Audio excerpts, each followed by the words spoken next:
கருவேப்பிலை நிறைய இருந்தா சட்னி இல்லைன்னா துவையல் தான் செய்வோம். அதுக்கு பதிலா இந்த மாதிரி கருவேப்பிலை இட்லி பொடி செஞ்சு பாருங்க. நல்ல வாசனையா சூப்பரா இருக்கும். எப்படி பண்றதுன்னு பார்க்கலாமா? கடாயில 1 கப் கடலைப்பருப்பு, 1 கப் உளுத்தம் பருப்பு போட்டு நல்லா வாசனை வர வரைக்கும் வறுத்து தனியா ஒரு பிளேட்ல எடுத்து வச்சுடுங்க. இப்போ அதே கடாயில 3 டேபிள் ஸ்பூன் பொட்டுக்கடலை போட்டு அதையும் வறுத்து தனியா எடுத்து வச்சுடுங்க.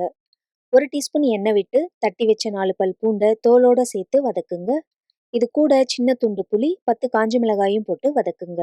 கருவேப்பிலைய கழுவி நிழல்ல காய வச்சு ஈரப்பதம் இல்லாம எடுத்து வச்சுக்கோங்க. இப்போ இதையும் கடாயில சேர்த்து 2 நிமிஷம் சூடு பண்ணி ஸ்டவ்வை ஆஃப் பண்ணிடுங்க.